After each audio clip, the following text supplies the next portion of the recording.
We've all heard stories of that guy that worked a normal 9-to-5 job that somehow was able to magically build a 7-figure business out of their garage. Well, I'm here to tell you that's no accident and it's probably the most common way that people build a profitable small business. It's important to understand there's an actual formula to this, and it's something that every entrepreneur should know. I've noticed there's a common misconception that starting a small business requires an upfront investment from Shark Tank. This is one of the largest false ideas that prevents people from taking action and building their own business and financial independence. Today, I'll be covering 9 of the most profitable small business ideas you can build and scale, regardless of how little money you have to get started.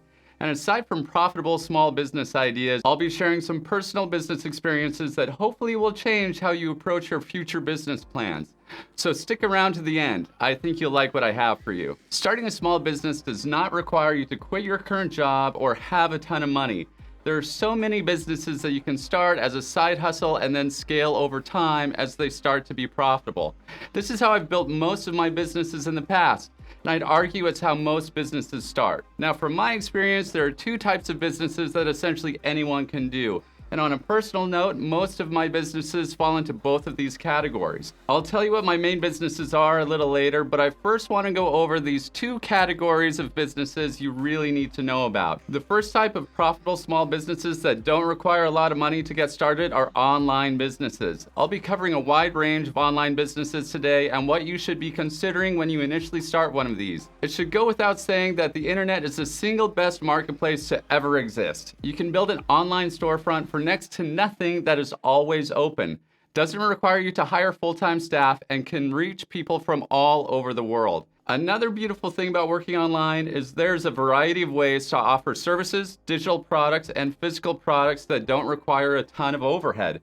Remember, you are trying to limit overhead and maximize profits as much as possible. In fact, all of the businesses that I now own are primarily online businesses.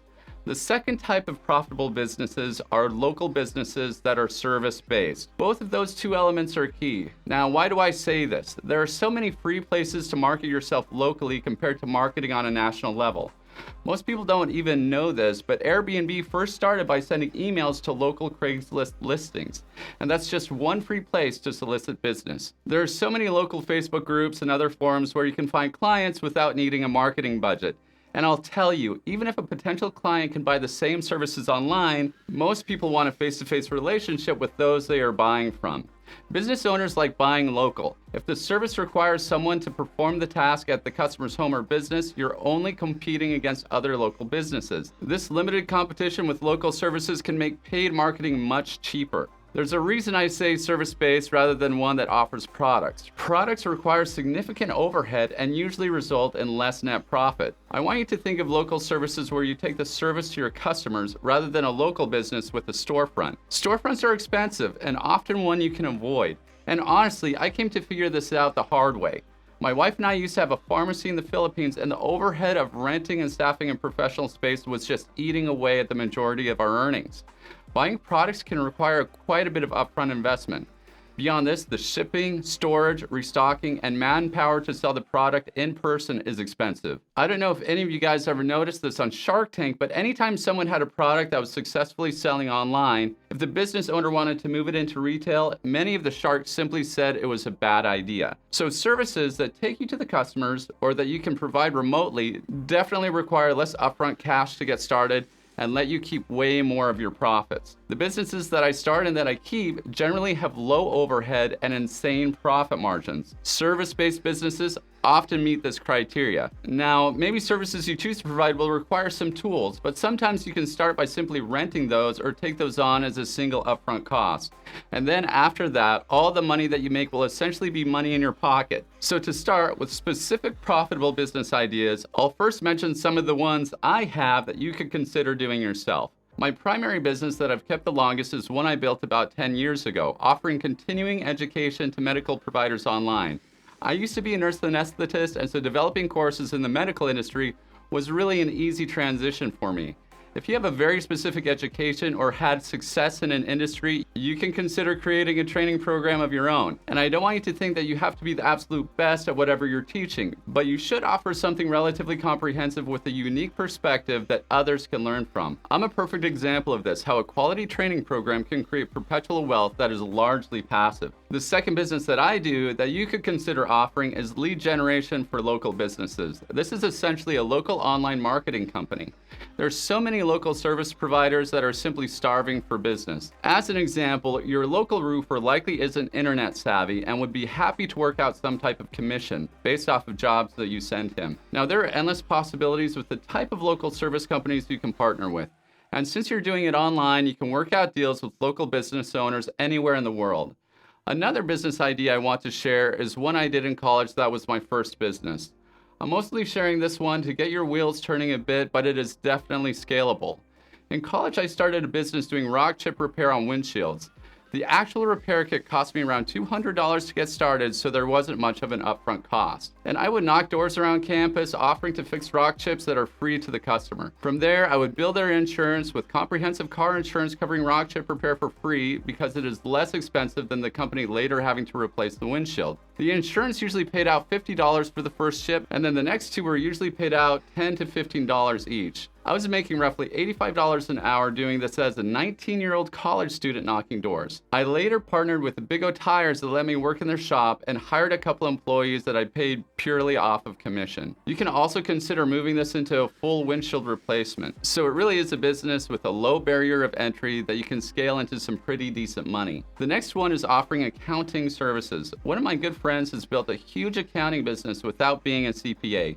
And part of his success has come from focusing on clients in a specific industry. If a plumber knows that you're already familiar with their industry and can likely help them save money where other accounting services can't, you can score new business very easily. This next business idea is something you could literally start doing today, and that's starting a niche website that you gear towards AdSense revenue and affiliate commission. This is one of my favorite types of businesses because you can seriously build passive income in this industry. You can make great money building out websites that give targeted information on a very specific topic, and really you have a lot of flexibility to personalize it as much as you want. Small niche websites that are more personalized actually end up doing better and help you gain more of an online influence. The next one is to build a YouTube channel and become an influencer. This is something I'm doing right now. I've kind of put my other businesses on the back burner because I enjoy the process so much of being a YouTuber. Creating quality content is obviously way more work compared to starting a niche website. The algorithm on YouTube rewards fresh content much more compared to Google search.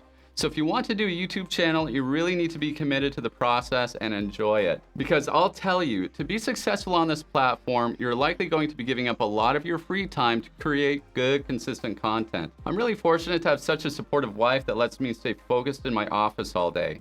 And there really is a lot to putting together a quality YouTube channel. From building out your studio, writing and delivering scripts that captivate an audience, understanding how to record professional audio and video, the list just keeps going. But it is doable, and I find it very rewarding. Another profitable business idea is a local cleaning service company. People don't realize how much professional cleaning contracts can be worth. You'd be surprised at how many millionaires have been made by this simple essential service. This is something that you can easily start small with little capital and scale as you take on new clients. And I think it's important to mention there are also a lot of government contracts for cleaning services. I even know of a new cleaning company with only one person that has been able to land military cleaning contracts. One of the businesses that has been really hot on YouTube over the last couple of years is building a drop shipping company. I honestly have never done one of these, but I know several people here in Puerto Rico who are doing extremely well with drop shipping.